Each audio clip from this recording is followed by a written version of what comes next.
Hola, ¿qué tal? Muy buenas tardes, bienvenidos a este programa Hijas de la MX. Ya estamos aquí como todos los jueves transmitiendo por la señal de Mood TV desde Spotify, YouTube, Twitter, Facebook Live y pues bueno, para que puedan compartir la señal pues con todos sus amigos, porque hoy tenemos un súper programa como todas las semanas. Y pues hoy es jueves 10 de octubre, es Día Internacional de la Salud Mental y bueno pues tenemos varios mensajes importantes que dar. Tenemos un video especial que hemos preparado para ustedes acerca de, bueno pues de todas las actividades que hemos hecho en Hijas de la MX. Vamos a verlo.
El martes en Veracruz. Y bueno, pues ya estamos de regreso, espero que hayan disfrutado este video. Yo empecé rapeando y empecé tirando barras, porque, yendo a shows, Hijas de la etcétera. Y MX después como que me jaló demasiado esto, ¿no? ¿Sabes?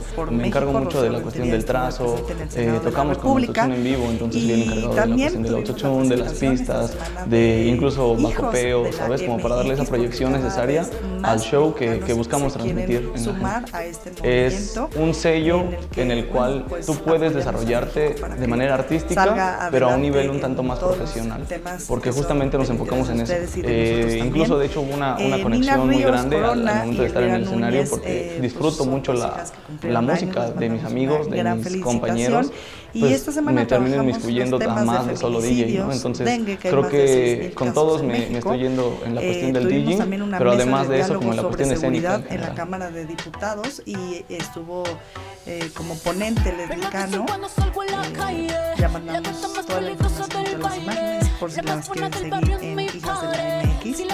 Y tuvimos campañas. Somos un colectivo, entonces todas nuestras ideas se juntan y crean algo que es muy valioso.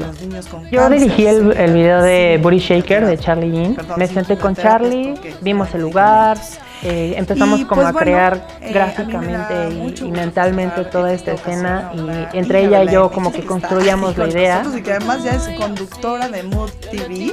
Ella es Angie Niño, es neurorehabilitadora. Su @ es mover. Realmente es una creación y en su conjunto. Programa es y yo creo que la riqueza que tenemos en Tempus es eso, que sí lo vemos como trabajo un poco, pero también esta parte creativa es la suma de las ideas de todos. Bueno, me gusta mucho hablar del poder ligado con la libertad. Y contenido en Hijas de la MX. Y pues bueno, y hoy tenemos un programa, como todos los jueves, súper especial, pero bueno, de verdad que estoy muy honrada en presentarles a pues los siguientes invitados. Pues yo creo que empezamos primero por las mujeres, sí, ¿no? por favor. Está con nosotros Lía Limón. Ella es licenciada en Derecho por la Universidad Iberoamericana y maestra en Derecho y Diplomacia de Fletcher, la Universidad de Tufts en Massachusetts. Qué buena universidad es, de verdad. La verdad, sí. Que es extraordinaria. Tiene diplomado en Política Norteamericana por la Universidad de San Diego, UCSD, y diplomado en Análisis Político Estratégico por el Centro de Estudios y Docencia Económica en México. Fue diputada federal por el Partido Verde Ecologista y presidenta de la Comisión de Radio y Televisión. Diputada local, subsecretaria de Derechos Humanos del 2012 al 2015 y también directora de Asuntos Internacionales del Instituto Federal de Acceso a la Información, entre otras muchas cosas, pero nada más para que vean el nivel de nuestra invitada del día de hoy. Y pues yo quiero dar oficialmente la bienvenida a Lía Limón. Bienvenida. Muchas gracias por la invitación, es un gusto estar aquí otra vez contigo. Muchas gracias, Lía. Y bueno, pues tenemos también a alguien que pues ya es de casa y que es alguien que también todas las hijas admiran muchísimo, que además pues tiene sus fans. Sí, tiene sus fans y que bueno, además ambos nos honran con estar en Hijas e Hijos de la MX. Él es Fernando Belaunzarán, licenciado en Filosofía por la UNAM, político mexicano afiliado al Partido de la Revolución Democrática, PRD, diputado federal representando a México, cumple el 3 de enero, o sea, el mismo día que yo, Fernando. Es activista. Problemas para hacer fiestas porque todo el mundo está de vacaciones. Sí, ahora te voy a dar unos tips ahora que salgamos del al aire. Y también, bueno, autor de 4 libros, ¿verdad? Sí. Es Tiempos Turbulentos, Ensayos en el Año del Complot, Herejías Políticas en Momentos Decisivos, La Guerra de los herejes y también herejía, crítica y parresía. Sí. Exacto. Y bueno, también ha sido columnista de La Jornada, Reforma, Milenio, El Día, El Universal y pues hoy en día columnista de Excelsior y de Gluck también. Sí, y pues bienvenido, Fernando, gracias por estar aquí. No, gracias, encantado de estar con ustedes. La verdad es que pues me identifico con muchas de las causas. Para mí es un privilegio estar con Lía Limón. Igualmente. Que está dando una batalla memorable en el caso de las estancias infantiles. Y que les digo, soy fan de las Hijas de la MX. Angie ha sido maravillosa conmigo, siempre muy, muy atenta. Y tú deciré, pues mucho valor. La verdad es que han dado una gran pelea y entre más les pegan, más fuertes son.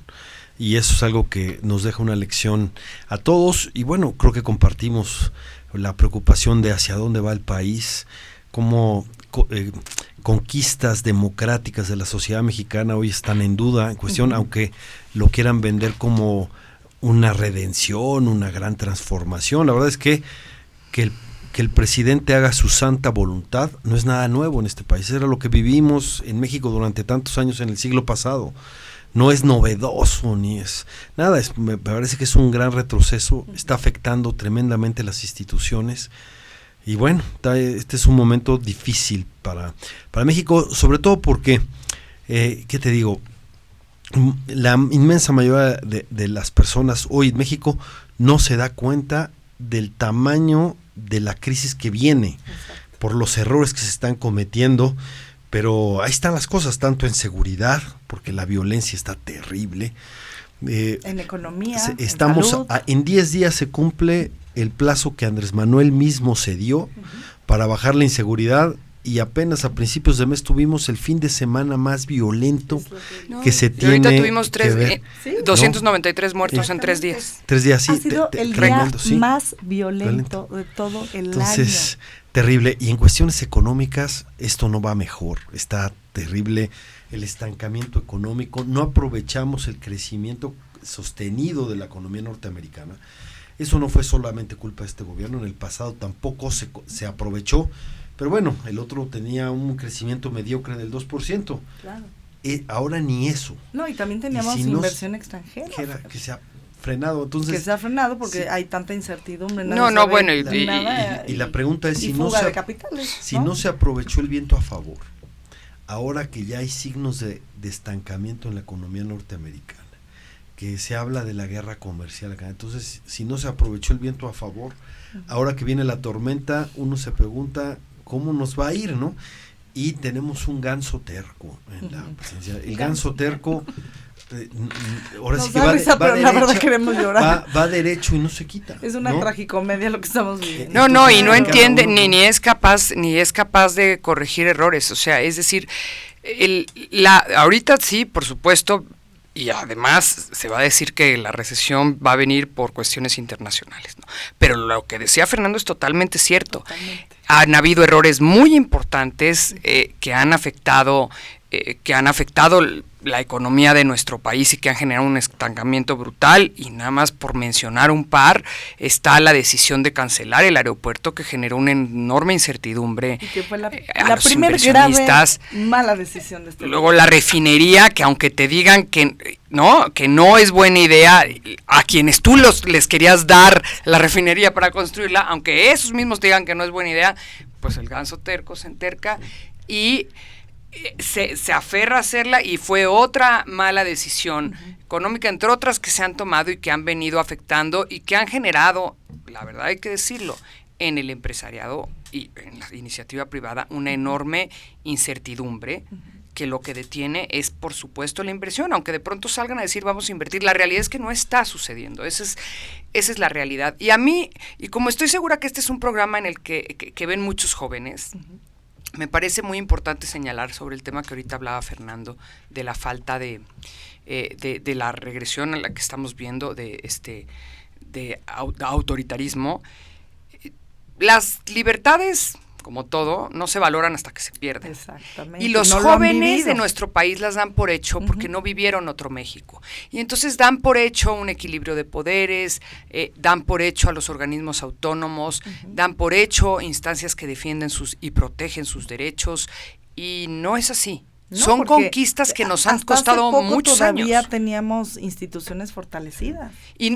Pero nos ha costado muchos años construirlas. Es decir, por ejemplo, lo que pasó en el Poder Judicial, la renuncia del ministro Medina Mora por presión del Ejecutivo, en concreto de la UIF, ¿no? Del presidente y del titular de la UIF, es gravísimo. Es gravísimo y no había sucedido en mucho tiempo, por lo menos desde la gran reforma al Poder Judicial de 1994, donde empieza un enorme fortalecimiento de la independencia del Poder Judicial. Entonces, sí es una muy mala noticia. Muy mala noticia, que muy es, grave lo no, que está sucediendo ya pasó. Y además, sin aludir en la renuncia a las causas graves que la Constitución, el 98, tercer párrafo de la Constitución, señalan que se tienen que explicar, pero no solo eso, el Senado la vota así, o sea, la acepta, y el Ejecutivo también, o sea, la aceptan sin que se expliquen las causas graves, y a mí eso me parece muy peligroso, y muy peligroso además cuando ya viene elección del presidente de la CNDH o la reelección, que es lo que yo más quisiera para seguir teniendo un presidente y una institución autónoma. Y si perdemos, como acabamos de perder a la Suprema Corte, y si perdemos a la CNDH, queridos, ahora sí que estamos en graves problemas. ¿Quién? Ahora sí que ¿quién nos va a defender? Fer, ¿oposición o contrapeso? Mucha gente se pregunta. Son palabras constantes que hemos estado viendo entre muchísimas otras este sexenio. La oposición está en crisis y los contrapesos están endebles y en retirada, ¿no? La oposición, pues lo vimos, es increíble que hayan acompañado este proceso, ¿no?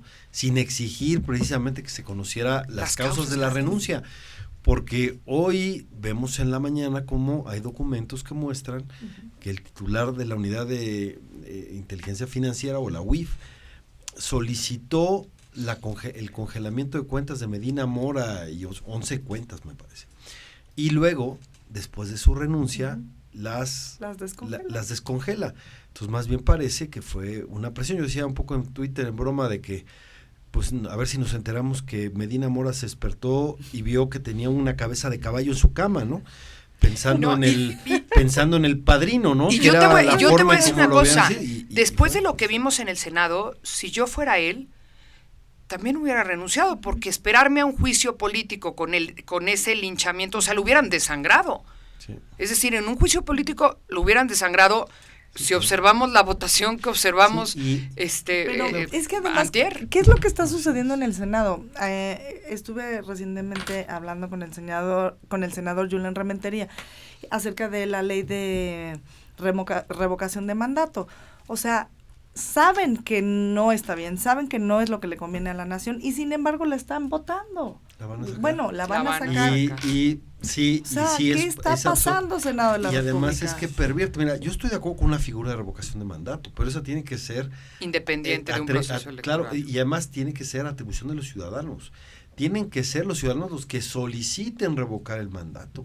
No puede ser que sea el presidente el que, como un ardid para mantenerse en campaña, para aparecer en la boleta, porque sabe que o sea, suena más a una reelección. Entonces, aunque no lo vayan a poner en la fecha de la elección, lo cierto es que tenemos un presidente que está en constante campaña, que lo único que le interesa es la popularidad. Que a ver si ya se pone a gobernar, ¿no? Sí, claro, ese problema, la verdad es que sigue siendo muy popular.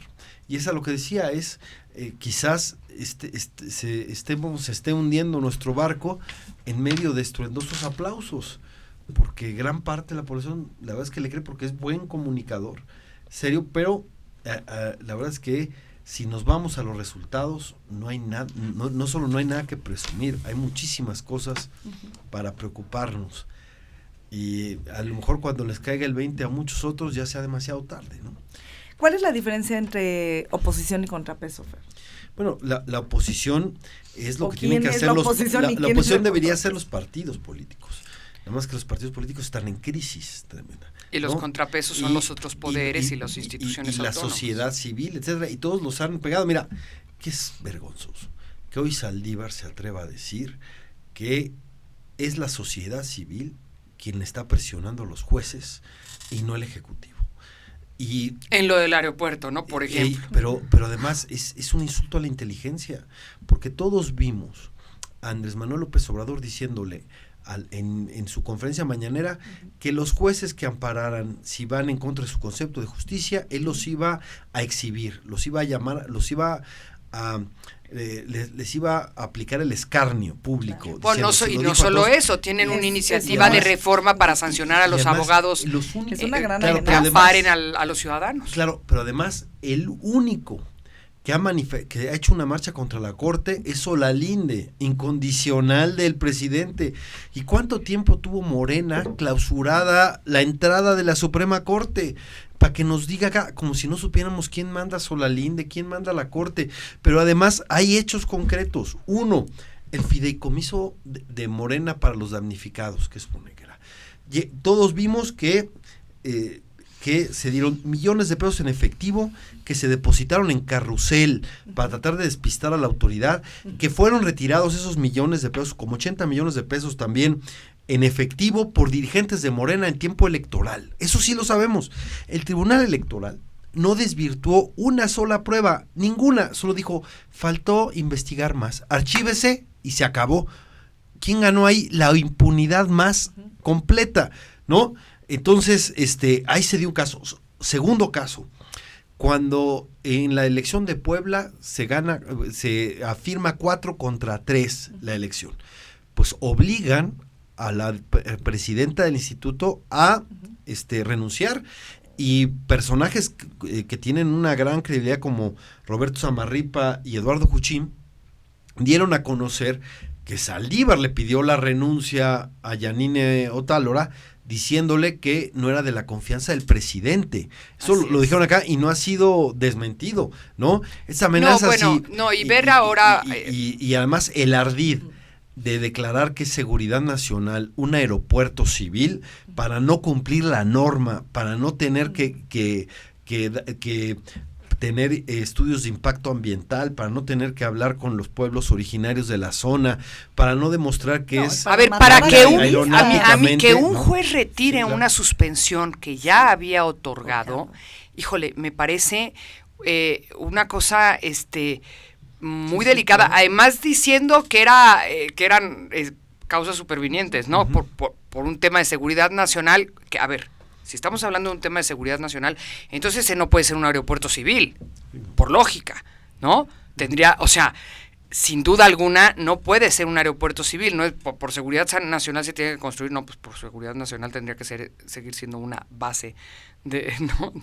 la defensa y punto. Entonces sí me parece un argumento grave, además donde claramente se vio la presión sobre el juez. Todavía quedan otra serie de amparos y ya veremos qué pasa con esos, pero lo que sí queda claro es que al juez lo presionaron, porque además esto sucedió pues un día después de la renuncia de un ministro. Entonces, pero mira, ¿dónde va a ser el momento de la verdad? Dicen, y creo que dicen con razón, que Medina Mora no debe haber sido ministro. Yo participé muy activamente para que no fuera ministro. No nombren a Medina, algo así fue el hashtag, ¿no? No hagan ministro a Medina. Bueno, porque la verdad es que no tenía una trayectoria en el ámbito del derecho. No a ver, yo creo que capacidad sí la tiene, pero en el ámbito del derecho sí, pero más en el ejecutivo. Sí, no tenía una trayectoria en el judicial, pero además, ni en temas de justicia desde la academia, ¿no? Pero además, él lo dijo, yo le pedí a mi amigo presidente Peña Nieto, que ya estaba cansado de la embajada en Estados Unidos, y que por qué no me iba yo a la corte. Lo dijo así un poco campechanamente como salen, y entonces tienen razón, pues llegó por sobre todo su cercanía con Peña Nieto, no lo niego, pero la pregunta es, ahora dicen, lo vamos a sacar y nunca debió haber llegado, está bien.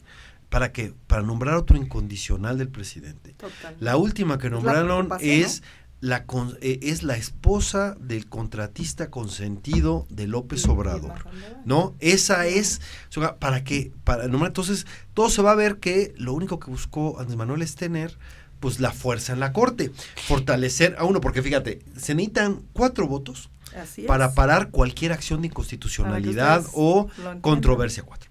Andrés Manuel va a nombrar ya a 3 en menos de un año. Y según yo estoy viendo, el presidente es de su partido. Pero no solo, a ver, pero no solo eso, no solo es un tema de controlar a través de quitar a uno y meter a otro. Es la señal que mandas cuando presionas a uno de los ministros, ¿no?, a renunciar. Es una señal de autoritarismo y de miedo de los demás, claro. Porque a ver, tú dices, no, bueno, pero si nada debe, nada teme. No, a ver, si nada debe, nada teme, bueno, a ver, espérate, si te echan ahora sí que todo el peso de un Estado, porque mira, o tenemos un ejecutivo totalmente autoritario, impositivo, pero también muy triste, un judicial y un legislativo muy débiles. Sí. Y entonces, ante esa imagen, la verdad cualquier integrante del judicial, o sea, por supuesto que tienes miedo a la actuación del Ejecutivo, sin duda alguna, porque se está viendo que no hay límites. Sí, claro, y además lo que están haciendo es cerrar cuentas, congelar cuentas sin orden judicial. Es decir, ni siquiera un juez ordena eso, es una decisión. Y filtrar la información. Y filtrar la información, que es delicadísimo. Es una decisión política y tiene toda la razón Lía. Si pueden doblar a un juez, pueden doblar a un ministro de la Suprema Corte, que digamos que es que tiene un gran poder, ¿quién puede sentirse seguro? No, este país. Es el miedo. Pero lo curioso es que piensa Andrés Manuel que los empresarios van a ver condiciones inmejorables para invertir cuando toma ese tipo de decisiones caprichosas. Eso no le da ninguna certeza a cuando nadie. Claramente lo que sí vemos que se tiene es un ejecutivo avasallador. Sí. ¿No? Avasallador y los otros poderes completamente débiles. Eso no le puede generar certidumbre a nadie. Hombre, no solo los inversionistas no quieren invertir, quien pueda sacar lo que tiene, lo quiere sacar, porque el Estado de Derecho, la certidumbre jurídica, es fundamental para cualquier persona que toma decisiones de invertir sus recursos. Voy a dar un ejemplo. Si hoy por un error que haya tenido, por ejemplo, tu contador, ¿no? Claro. Te equiparan a delincuencia organizada tu delito y te incautan tu casa, ¿no? Cualquier bien raíz, y la venden sin que tú puedas ejercer en todos estos procesos que estoy diciendo, sin que tú puedas ejercer hasta este punto ningún tipo de defensa. Sí, claro. Pues me parece que genera una señal muy negativa para cualquier ciudadano a pie. Sí, hay un libro que fue muy conocido que se llama Cómo mueren las democracias. Y es como un guión. Es como un guión. Sí, y una parte de los guiones es precisamente que por la parte de impuestos y todas esas cosas, estos digamos, líderes demagogos, populistas que llegan por la vía democrática, rompen todo el andamiaje que les sirvió. Me gustó mucho la imagen que dio Pamela San Martín en su artículo, es como que tirar la escalera. Subiste la escalera y luego la tiras para que ya nadie más pueda subir en ella. Claro. Pero cómo utilizan los recursos de investigar por impuestos para someter a cualquier voz disidente, ¿no? Y en eso están, ¿no? Es que además lo dicen, nosotros venimos para gobernar los próximos 50 años. Hay algunos que lo dicen con tal desparpajo y entonces, y terrible. Pues, y lo que es muy preocupante es que la gente que hoy no está levantando la voz por miedo a perder lo que tiene, lo va a perder por no haberla levantado. A futuro. Oigan, pues nosotros desafortunadamente tenemos que ir a un corte, pero vamos unos segundos y regresamos porque la información que estamos dando aquí de verdad es de primera mano, es pues muy importante para que todos ustedes la tomen en cuenta y la entiendan y la compartan. Estamos transmitiendo por la señal de Mood TV este programa que es Hijas de la MX y los dejo yo con este video que presentaron precisamente el grupo de Hijos de la MX con el tema oposición o contrapeso.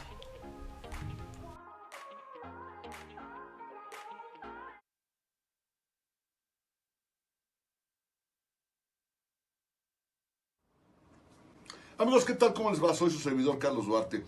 Y bueno, déjenme comentarles que me han hecho favor de pedir mi opinión al respecto y con todo gusto se las comparto. Oposición o contrapeso. Me parece que para ser una verdadera oposición debe de existir un contrapeso. Y para ser contrapeso se debe de proyectar en una oposición. Finalmente de lo que se trata es hacerlo de manera responsable.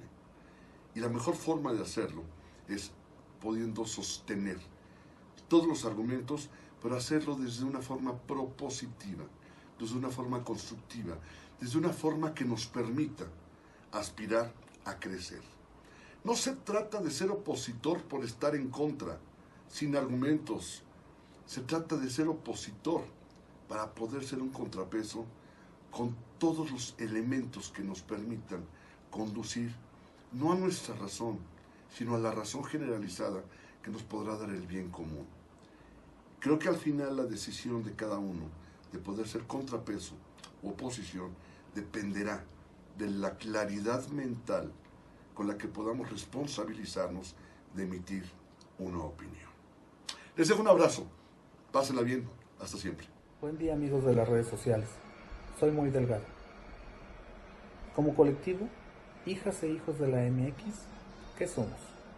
¿Contrapeso u oposición? Contrapeso para mí es cuando la sociedad civil, de manera organizada, participa en la vida política del país.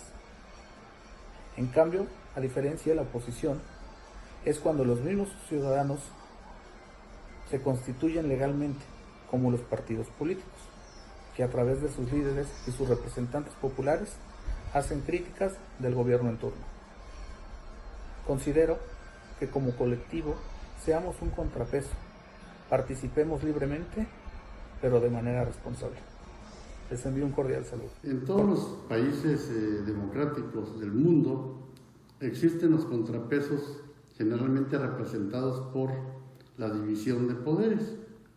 En México tenemos el Poder Judicial, el Poder Legislativo y por supuesto el Poder Ejecutivo. Pero, ¿qué pasa? ¿Qué pasa si de pronto se rompe ese equilibrio que debe permanecer, que debe prevalecer entre estos tres poderes? Pues, simple y sencillamente caemos en actos de autoritarismo, hay un rompimiento, un quebrantamiento del Estado de Derecho y tendemos a concentrar el poder en una sola persona o un grupo de personas que tienen ese poder. Oposición o contrapeso. Los grupos que surgimos de la sociedad civil estamos llamados a hacer ambas cosas, a construir una oposición fuerte y decidida a cualquier decisión de gobierno, de cualquier gobierno que dañe los intereses de la sociedad y hacer un contrapeso fuerte que limite los abusos del poder público y privado. Muchas gracias, soy Luis Antonio García, en nombre de Sociedad Civil México y Observatorio Ciudadano.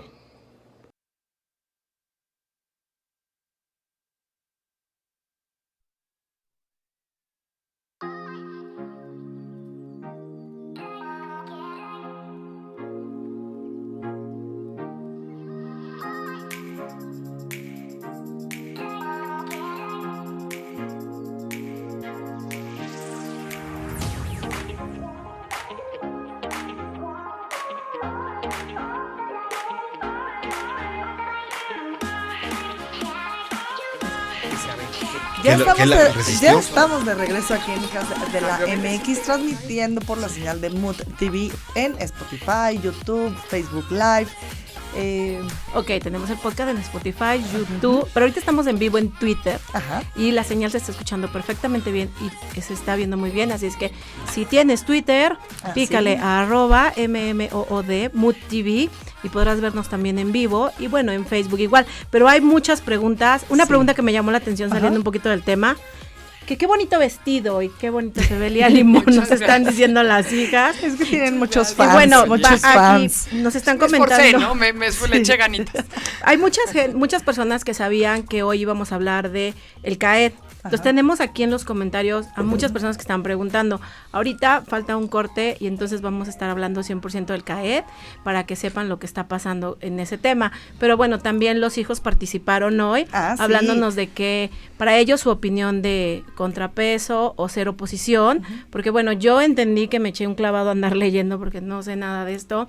Y yo entendí, si me pueden sacar de la duda, que oposición es como que todo mundo dice no a algo, pero que contrapeso, ahí sí entra más el político, la gente que alza la voz porque tiene una causa, la que ya la conocen.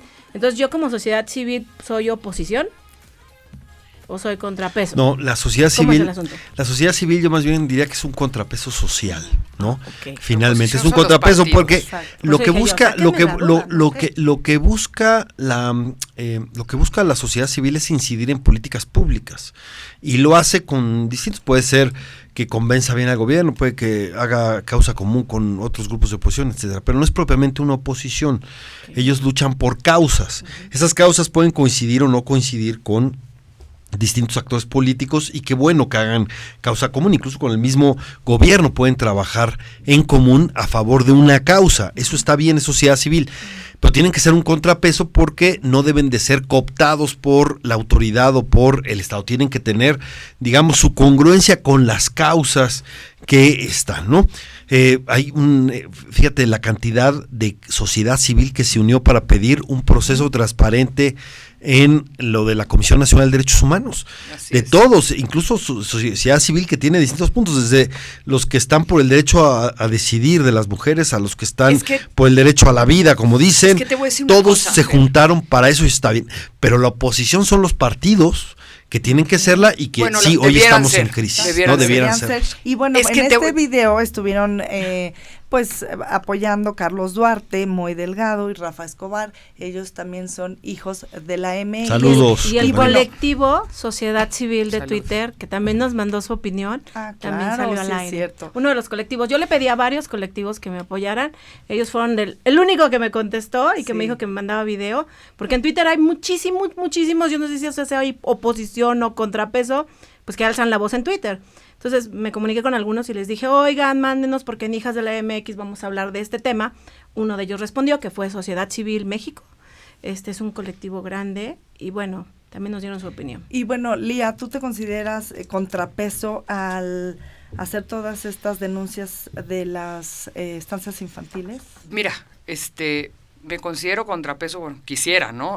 Parece ser que pero la verdad es que han dado una gran batalla. Mi reconocimiento. Parece ser que no me ha alcanzado para nada, ojalá. Porque ya tiene un triunfo importantísimo, Lía, que es ganar la opinión pública. Me parece que ha ganado en todos los terrenos, con argumentos, con sustancia, con datos, ha tirado uno a uno los argumentos contra las instancias, ha hecho un extraordinario trabajo. Es que no tienen cómo sostenerse las decisiones que se tomaron. Entonces, más allá de oposición, pues creo que no me ha alcanzado, ahora sí que no me ha alcanzado para hacerlo de manera suficiente porque no la tenemos ganada, lamentablemente, y lo digo abiertamente, me preocupa, los amparos siguen, se concentraron por decisión del Consejo de la Judicatura en 2 juzgados con 2 jueces de distrito auxiliares acá en la Ciudad de México. ¿Esto fue en marzo o abril aproximadamente? Esto fue por ahí de mayo, o sea, tenemos ya suspensiones para... yo creo que unas 1.300, 1.400 estancias infantiles, suspensiones definitivas, que no se ha cumplido ninguna de ellas. Cuando en Chihuahua los jueces denuncian ante el Ministerio Público, y el Ministerio Público, por ser Fiscalía General de la República, ahora sí que el fiscal carnal, no hace nada, los jueces presionan y entonces convocan a declarar a la Secretaria de Bienestar, la citan a declarar, y va el abogado general.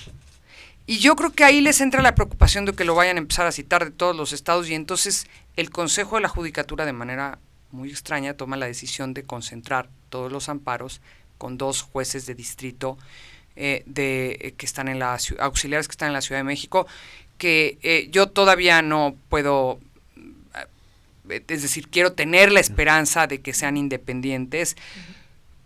La verdad es que con todas las reservas, porque todas las decisiones que hemos visto que se han venido tomando en materia judicial son decisiones, como ya lo comentamos aquí, que reflejan poco independencia, como retirar una de las suspensiones del aeropuerto del mismo juez que la había otorgado. Bueno, entonces, pero bueno, habrá que esperar. En estos días se resolvió en la Corte, el día de ayer, se resolvió una controversia, bueno, se han resuelto 2 contradicciones de tesis y una controversia constitucional, o 3 contradicciones de tesis y una controversia constitucional. Las contradicciones de tesis fueron planteadas por el Ejecutivo y la Corte dijo no hay contradicción de tesis. Y ahora en la controversia constitucional, sin entrar al fondo, consideraron que no había un conflicto de competencias, que es lo que analizan las controversias. Las controversias no analizan violaciones de derechos, sino un conflicto de competencias planteado o invasión de competencias planteada, en este caso por el municipio de Parral, ¿no? Sin entrar al fondo, se resolvió este tema en la primera sala, y yo supongo que el tema de los amparos acabará en la Corte, porque bueno, ahora sí que cualquiera cualquiera de quien de quien pierda, bueno, pues vamos a meter algún recurso y sí es un tema que puede acabar, y ahí sí, no me cabe la menor duda que la Corte tendría que privilegiar el interés superior de la niñez. Y no solo eso, el propio presidente de la Corte, que fue el que hizo, fue el ponente de la guardería ABC, justo debería de garantizar medidas de no repetición. Y las medidas de no repetición tienen que ver con garantizarle a los niños lugares seguros. Sí, claro. Yo no sé cómo el presidente se atreve a decir cómo la CNDH defiende a las estancias después de lo del ABC. Primero, las estancias, la ABC era del IMSS, no estancias infantiles. Pero, segundo, para garantizar que algo así no vuelva a pasar, el Estado necesita estar presente, atenderlas, hacerse cargo y no hacerse un lado como lo hizo este gobierno. Hoy la secretaria de Bienestar fue a comparecer al Senado y dijo que el nuevo programa que sustituyó al de estancias, que no es un programa de atención a niños, es un programa de transferencia de recursos, como todos los programas de este gobierno, ¿no? A las mamás. Entonces, y dijo que se apoyaba con este programa a 193,000 mamás, que no a niños, a mamás. Entonces yo nada más hago un comentario.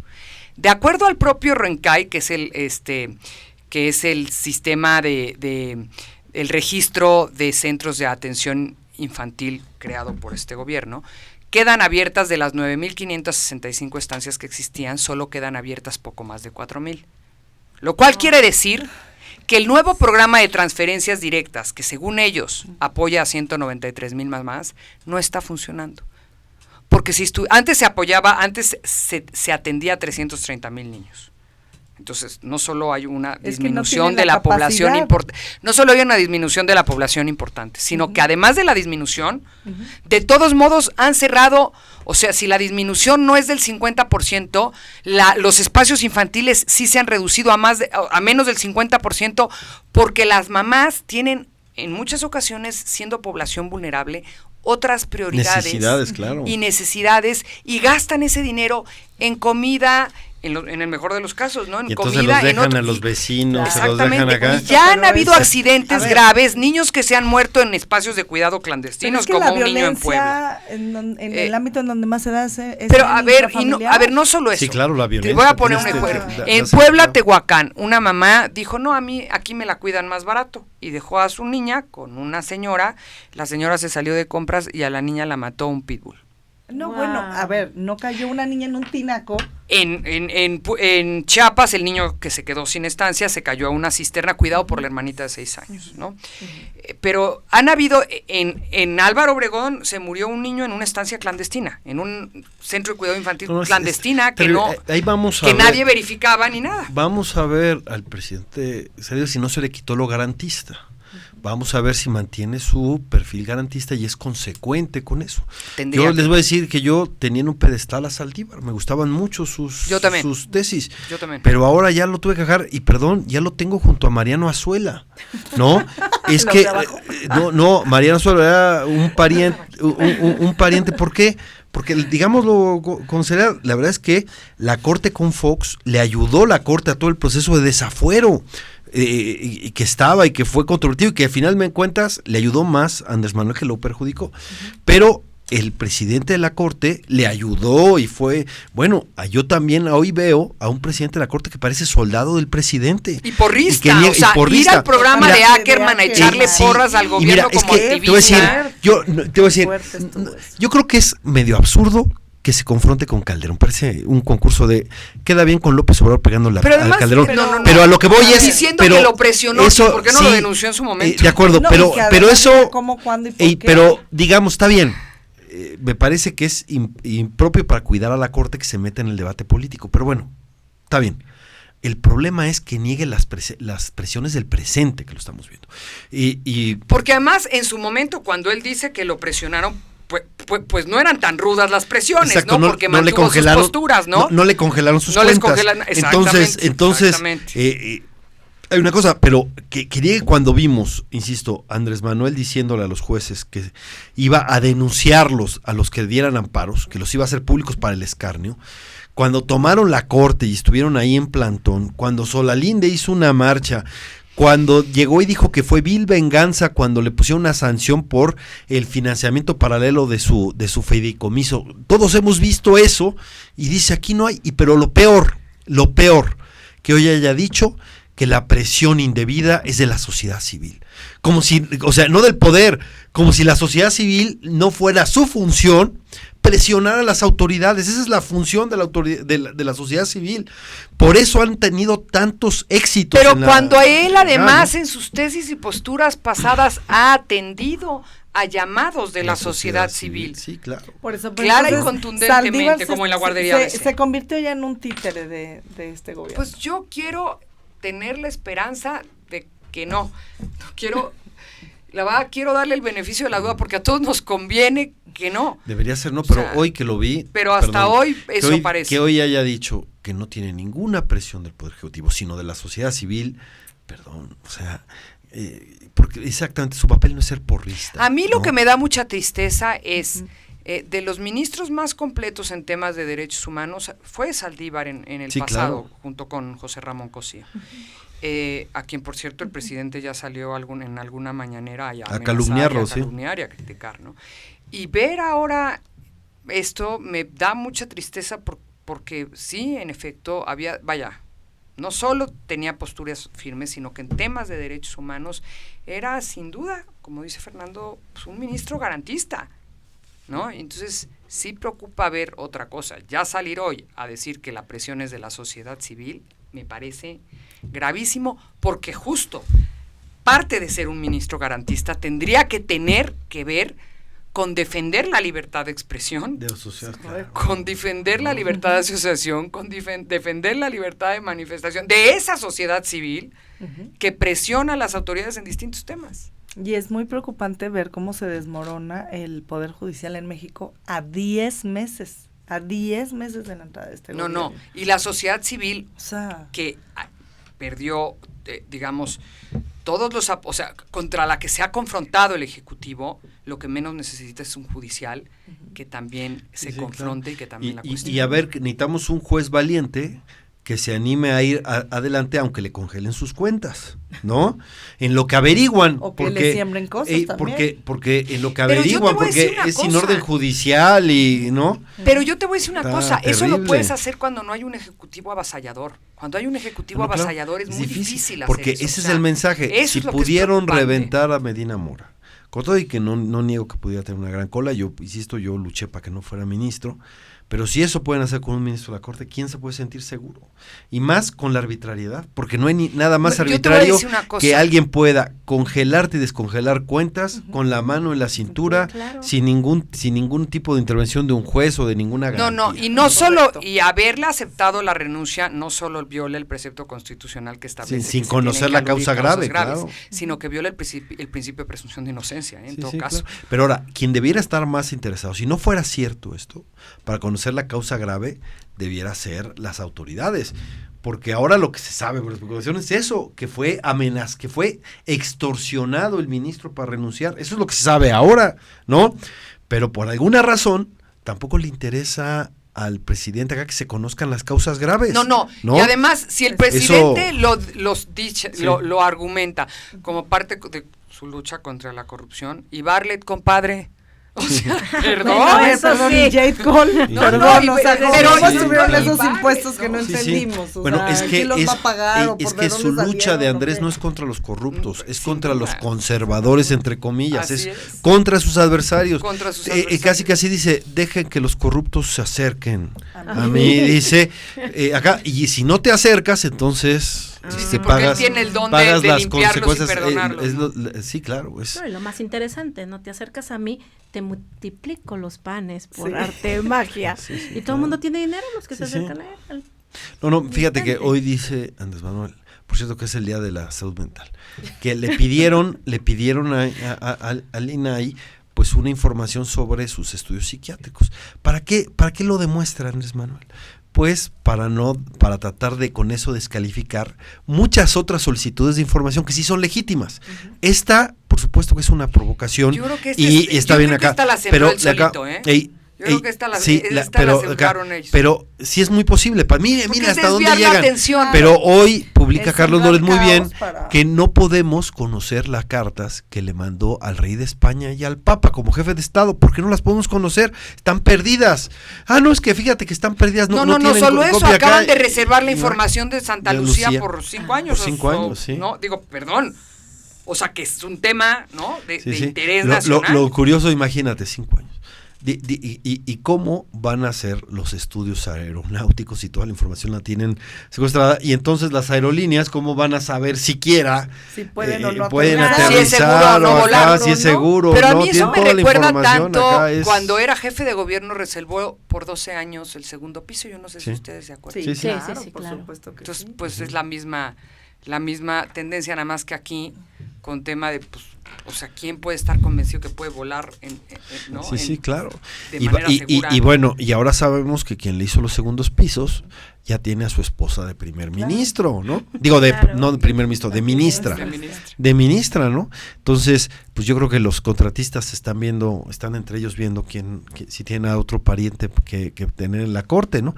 Vamos a ver esa terna va a descubrir claramente si Andrés quiere, efectivamente, como lo está pidiendo hoy la sociedad civil, le hicieron una carta muy buena, un ministro que pueda ser independiente y confiable, o quiere a otro incondicional para efectivamente ir avanzando en el control de la corte. Sí, claro. Mandó a los que no sabían. Sí, a los que él quería, no lo aceptaron, lo regresaron, los volvieron a mandar y finalmente quedó alguien a modo. Mira, a mí el otro día que se mencionaba, entre otros nombres, el nombre de Ana Laura Magaloni, yo dije, bueno, ojalá, de eso pide uno su limón, pues sí, ojalá, digo, pues pero entiendo que ya dijo que no, que quería alguien que viniera del Poder Judicial, es decir, pues descalificar, porque va a descalificar, igual que a Leti Bonifaz, porque va a descalificar a cualquier persona que tenga independencia, autonomía e integridad,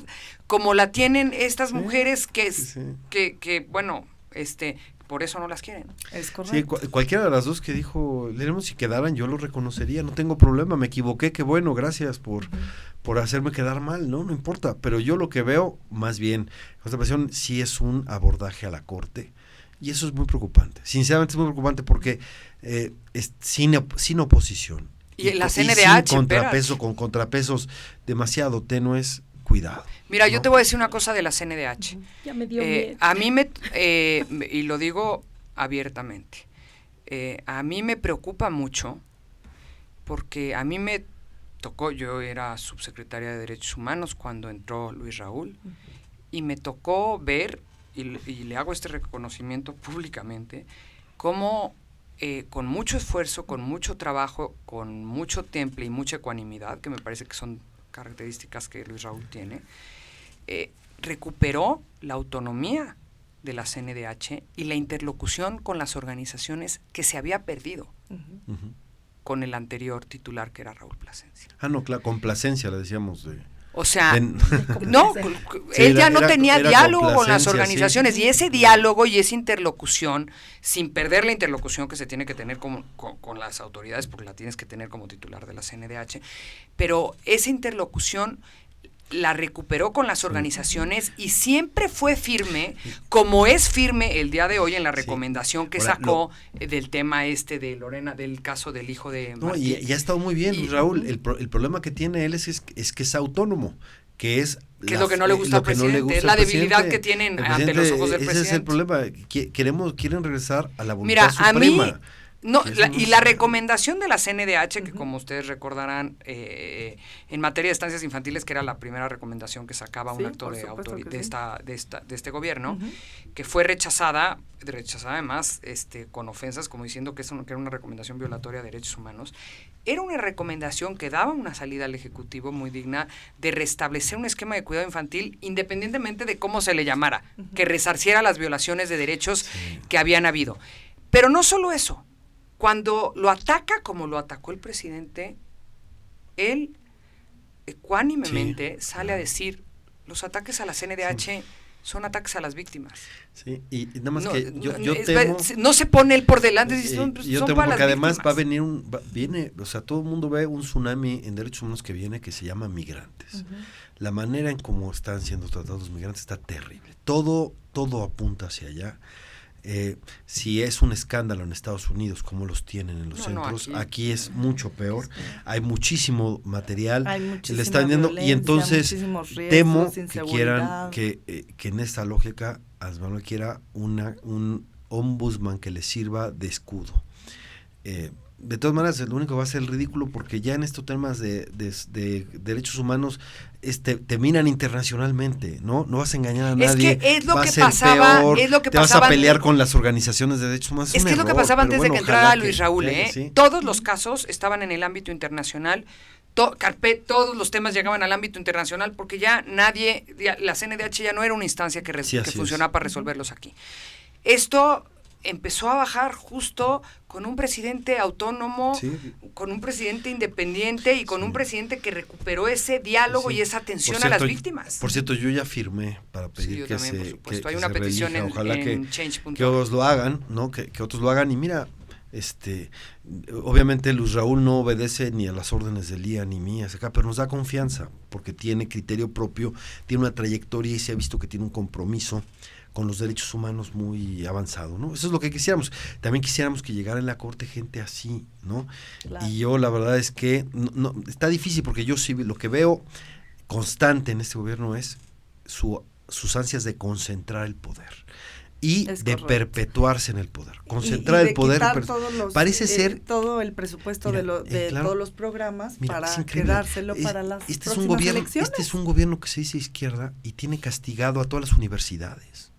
Increíble. A las mujeres, a los grupos vulnerables, ¿no? Entonces, a las personas con discapacidad, mira, parece que lo único, los niños, a las mujeres. Que le interesa a este gobierno es cómo concentrar el poder en el presidente y cómo perpetuarse en el poder por mucho tiempo. Y para eso, en lugar de tener políticas públicas que garanticen y atiendan derechos, lo que están construyendo es una estructura electoral a través de transferencias directas, por cierto, que no garantiza la atención de derechos. Y además les voy a decir quién es ya nuestra nueva fuente sobre eso. Se llama J. Cole y se apellida Polemski.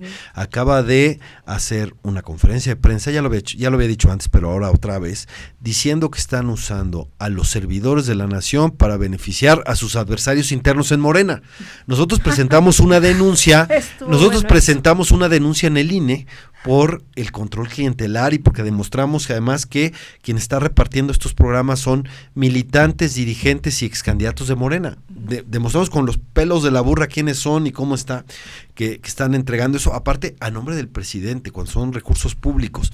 Bueno, o sea, eso es claro, pero quien ahora nos da la razón es la presidenta de Morena, que denuncia que están usando a los servidores de la nación para beneficiar a su adversaria Berta Luján. Lo dijo abiertamente, y entonces ya es Morena quien está diciendo cómo hay un uso electoral de los programas sociales. No fueron no recuerdo si vieron ustedes en algún momento en medios de comunicación, estuvo en Milenio la nota un buen rato, donde en Michoacán responsables de estancias decían que las buscaron del grupo de Bejarano para condicionar la entrega de apoyos, que hay que decir, la subsecretaria de Bienestar es de Bejarano, la que desapareció el programa, para entregar apoyos a cambio de que se acercaran y se afiliaran a su movimiento político. Me parece gravísimo y no me sorprende nada. Pero además hay que decir, voy a decir otra cosa de las estancias infantiles, voy a regresar a ese tema.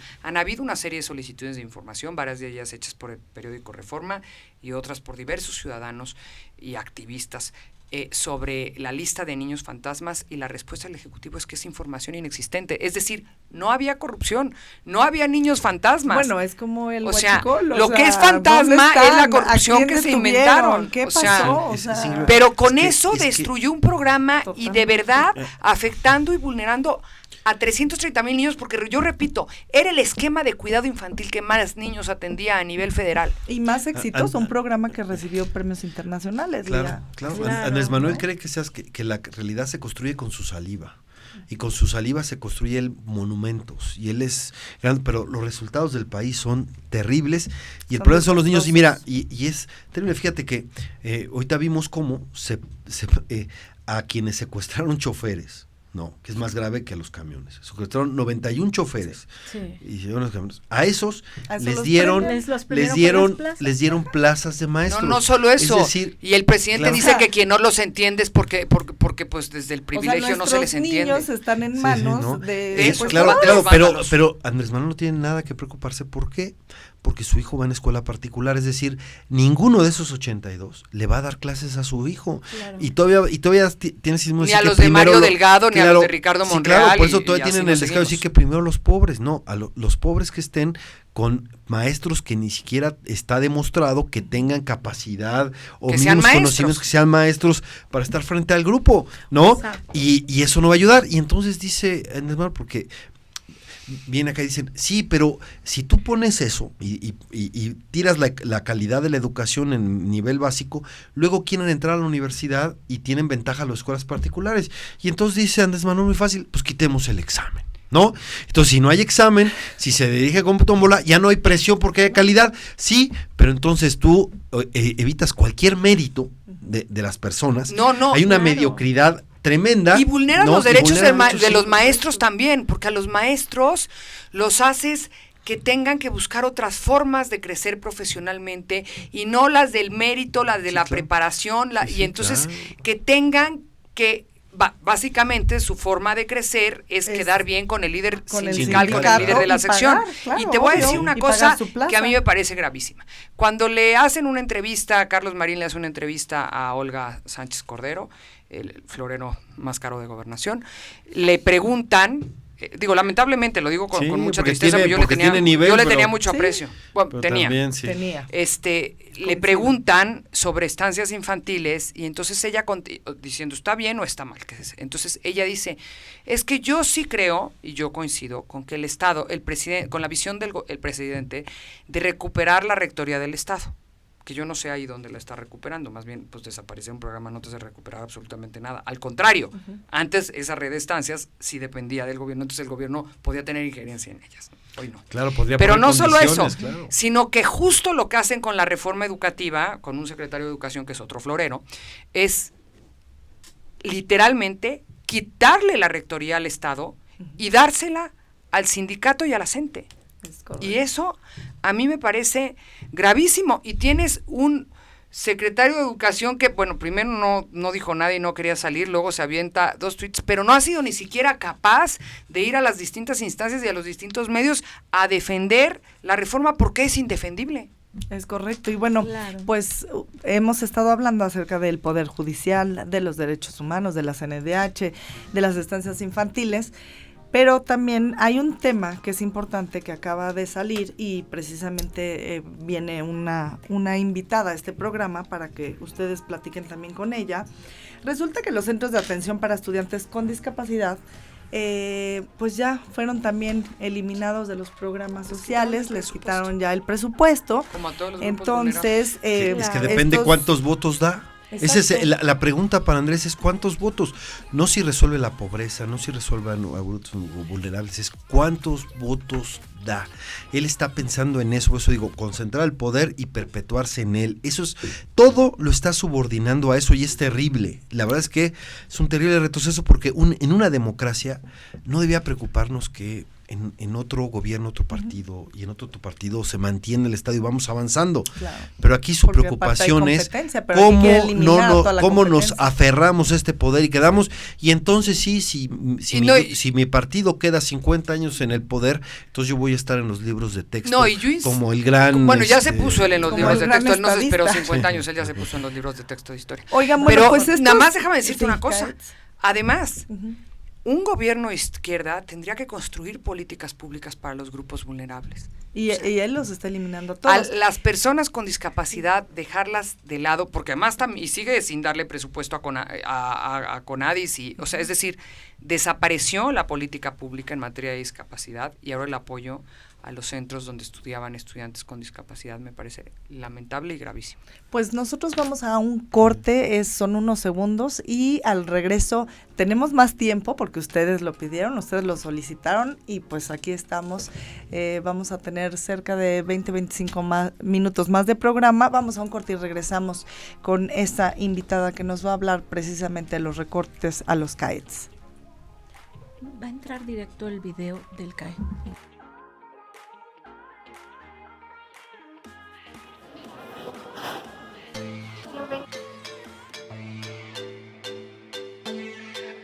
Comenzó siendo un sello independiente de música urbana, pero ahora es más un colectivo. Lo fundamos aproximadamente hace como 2 años y medio con el propósito de incubar como nuevos talentos. Al principio solo éramos gente que nos dedicamos a hacer música y ahora tenemos gente que se dedica a la parte más visual, creativa. Cuando fundas un proyecto así, el sostenerlo es muy difícil, ¿no? Y más si vas sumando proyectos y gente que te tiene la confianza como para desarrollar su arte, pues es mucho más complicado porque también tienes como la carga emocional de llevar ese proyecto a otro nivel, ¿no? Nosotros mismos vemos qué medios utilizamos para generar este dinero, estos recursos que se necesitan para impulsar la carrera. No hay un manual ni una guía que te ayude a ver cuál es el camino.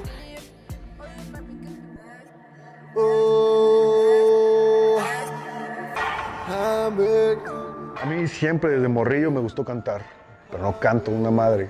Me veía un espejo y me imaginaba que estaba enfrente de público, y la forma en la cual yo pude sacar mi arte fue empezar a escribir. Mi proyecto de Jay Kimura pues está enfocado más que nada al trap. Se supone que es una corriente del hip hop que viene del lado sur de Estados Unidos, de Atlanta, y tiene un sonido sucio y también se caracteriza por hablar de las cuestiones de la droga y de los narcotraficantes que hay allá. Pero nosotros no vivimos eso, ¿no? Nos gusta ser más reales, y en mi discurso trato como que la gente se identifique con lo que escribo y con lo que hago. Yo más bien hago hip hop actual, prefiero decirle así. Dios cuida de yo siempre primero, que muy solo me voltea.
con discapacidad.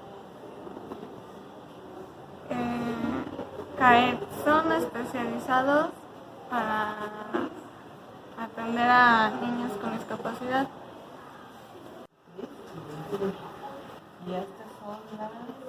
Ella es la maestra de matemáticas, que aparte de que nos enseña matemáticas, también nos enseña TICS. 94, te dio 94. Entonces aquí, o le pones onda.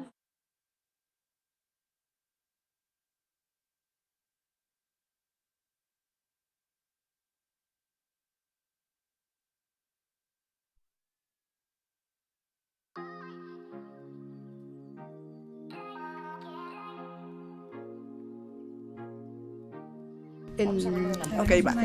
Pues ya estamos de regreso aquí en el programa Hijas de la MX, y porque usted lo pidió con todos los mensajes que nos ha mandado y porque tenemos muchísima información que debe de conocer. El programa se va a media hora más y bueno, pues tenemos un tema que también es relevante para la sociedad civil, para los grupos vulnerables. Resulta que de las últimas semanas los centros de atención para estudiantes con discapacidad pues han sido eliminados de los programas sociales. Todos los apoyos y todos los presupuestos pues al parecer van a ser retirados, y esto pues comenzaron a funcionar los CAEDs en el 2009 con mucho éxito, con un presupuesto asignado cada año por la Secretaría de Hacienda y Crédito Público. Pero aquí está hoy con nosotros, bueno, ahora se van a presentar, pero está con nosotros Gabriela Vanessa Bravo. Ella es mamá de una niña con discapacidad, también es licenciada en Derecho, pero también su acercamiento con las CAEDs fue porque sufre también de coxartrosis, y pues vienen a exponer el tema para que ustedes lo conozcan de primera mano. Bienvenidas, gracias por estar aquí. Gracias. Gabriela. Gracias. Bueno, nosotros venimos a exponer esta problemática porque precisamente de lo que estaban tocando el tema anteriormente, parece que el nuevo gobierno pues quiere desaparecer a los grupos más vulnerables, ¿no?, de esta sociedad. Nosotros somos un CAED. El CAED es un centro de atención para estudiantes con discapacidad, donde atiende más de 26,000 estudiantes a nivel nacional, no solamente a nivel local. Están mamitas y están profesoras a nivel nacional aquí conmigo. Y bueno, nos tiene esta problemática bien preocupadas y ocupadas, porque el nuevo presupuesto que están designando para el año 2020, pues no nos están tomando en cuenta. Como CAED, como un centro pues de educación especial para niños con discapacidad, adolescentes, no nos están tomando en cuenta, y queremos alzar la voz para que nos tomen en cuenta, para que no se nos vulneren estos derechos y que los niños y los adolescentes tienen para continuar sus estudios. El CAED todos los CAEDs están bien preparados en cuanto a infraestructura, tienen todo lo necesario para que niños con discapacidad, llámese visual, auditiva, intelectual, motora, sí, atiendan sus clases, aprendan, que es lo más importante.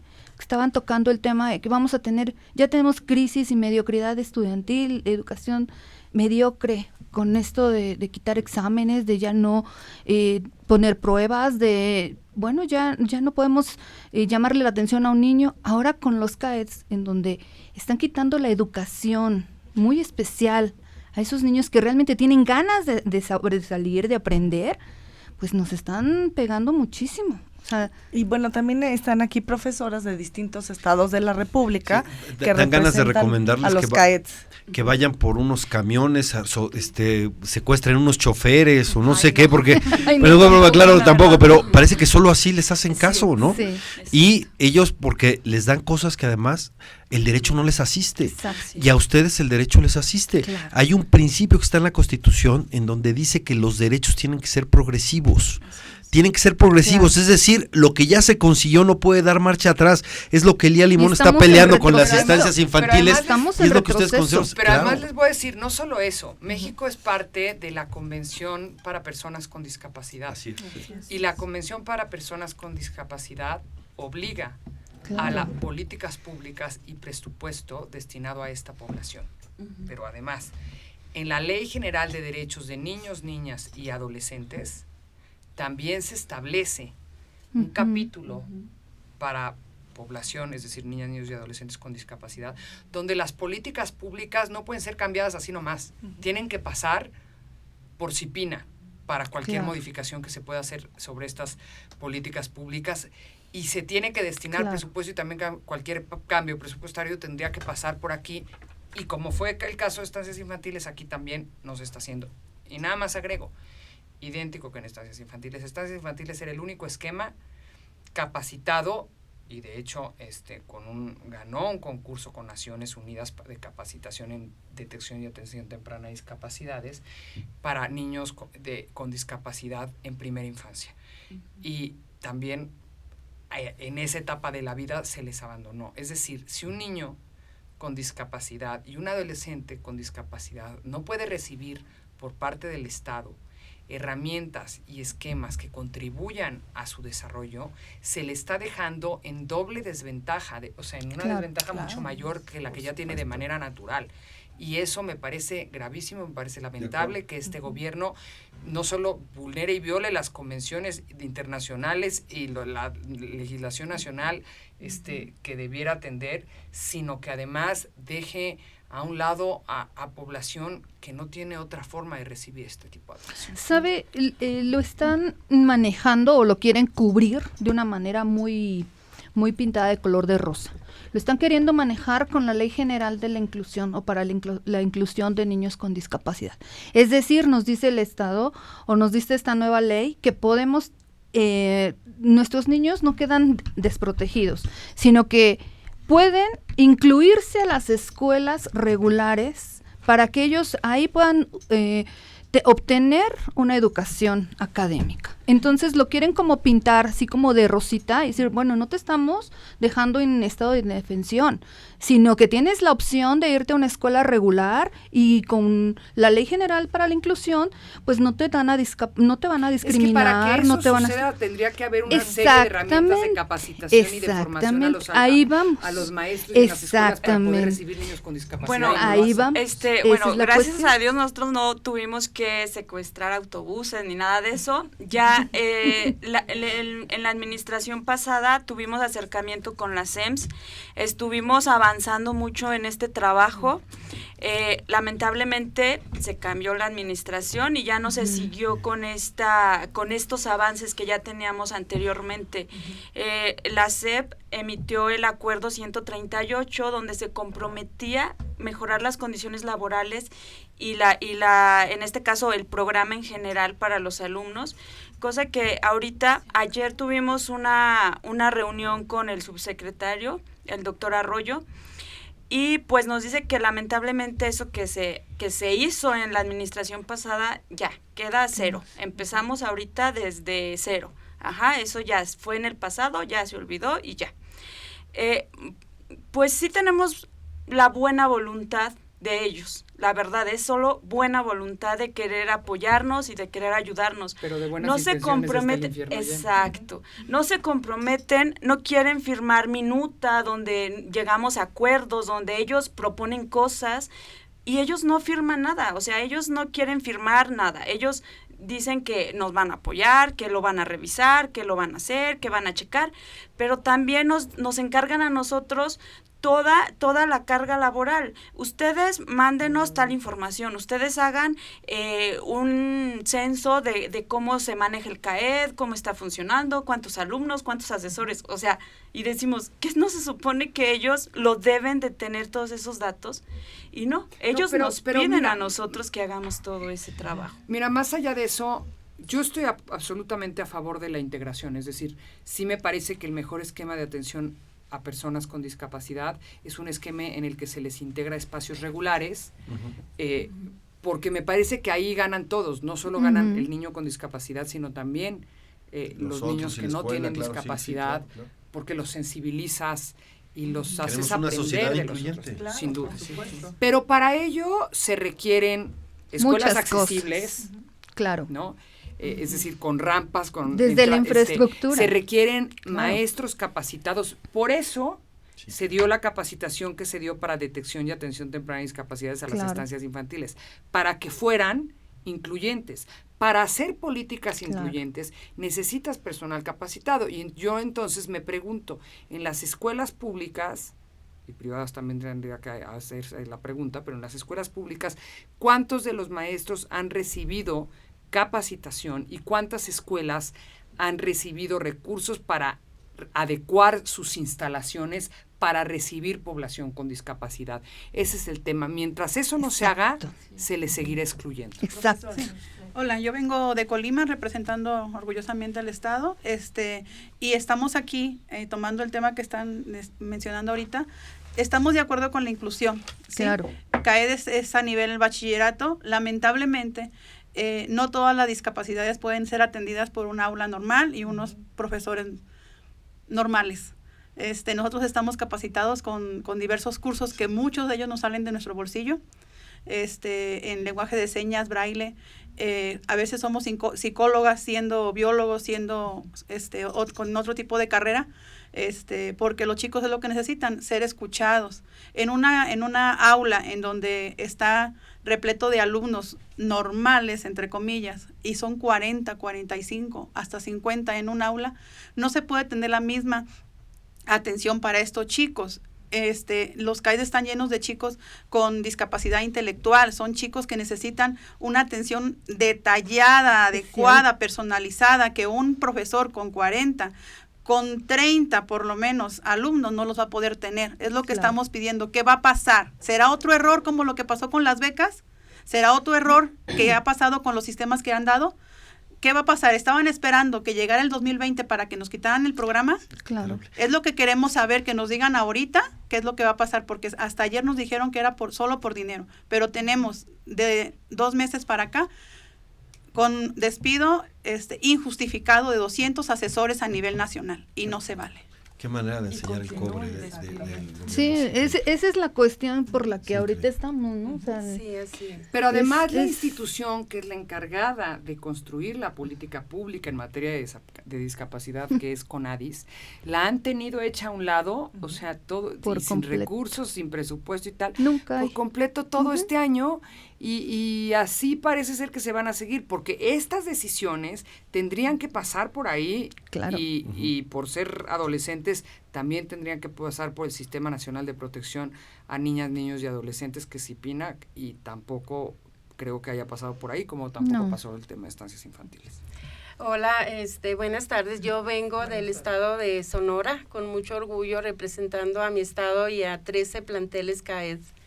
Y hemos sufrido el recorte ahorita, bueno, al venirme de allá había 85 asesores recortados, pero ya subió el número porque ya se integraron otros subsistemas al recorte.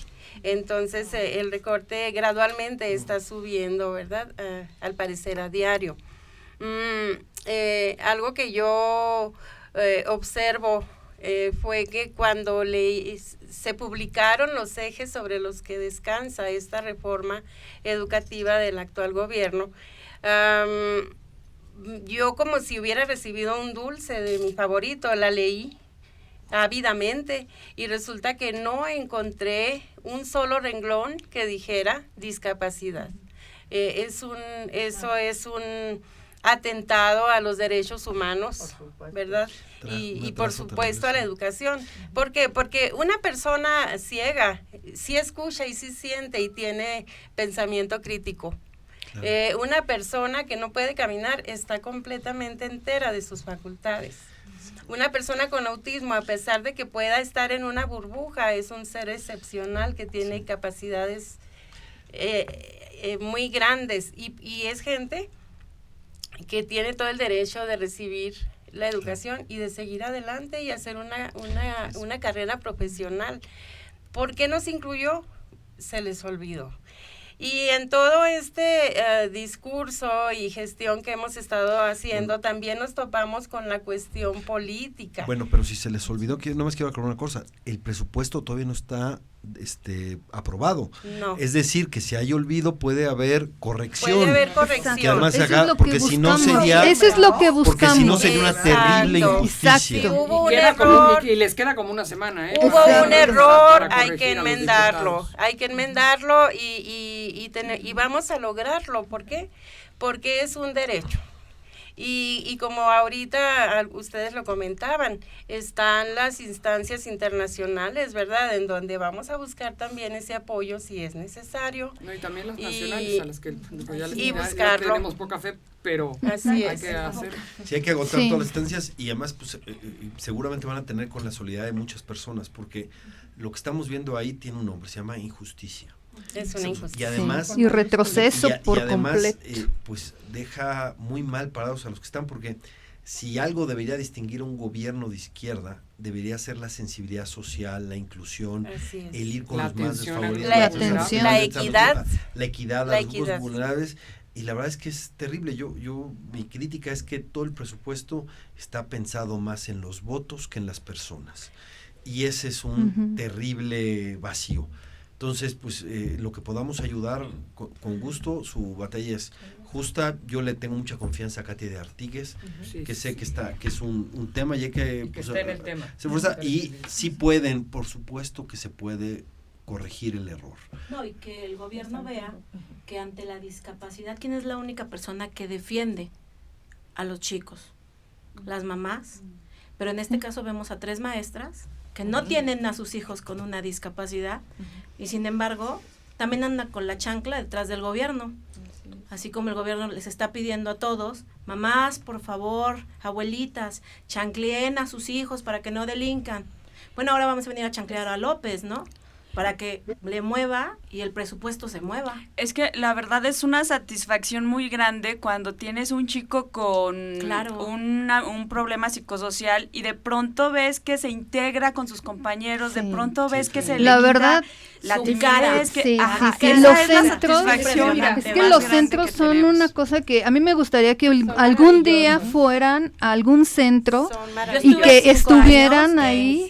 Son maravillosos. Bueno, en el CRIT de DIF Tampico se atienden igual, puros chicos de secundaria, prepa, por eso más o menos sé. Es que mira, a mí hay una parte aquí que me parece de verdad lamentable, porque lo que veo en ustedes es lo mismo que veo en las responsables de las estancias infantiles.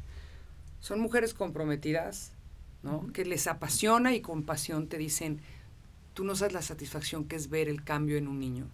Sí. Que les apasiona contribuir al desarrollo, en su caso de adolescentes, en el caso de las estancias de niños en primera infancia, pero que dejan su vida ahí. A esas se les castiga, mientras a los normalistas que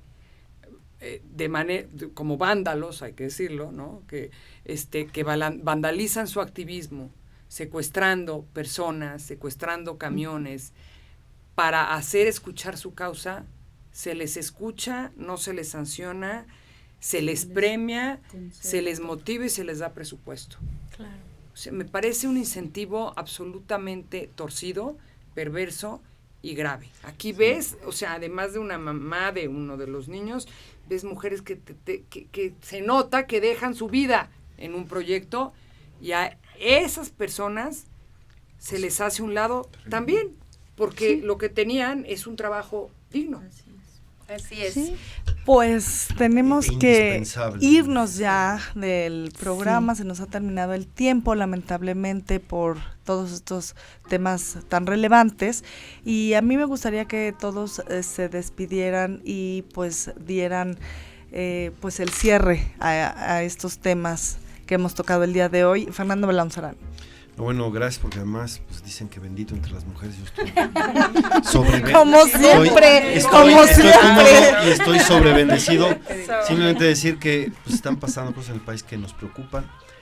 Hay cosas que son pues que nos preocupa como sociedad por conquistas que hemos logrado, políticas de contrapesos que hoy vemos, el autoritarismo creciente, y hay otras cosas muy humanas como las de ustedes que dan clase a niños con capacidades diferentes y bueno, ¿no?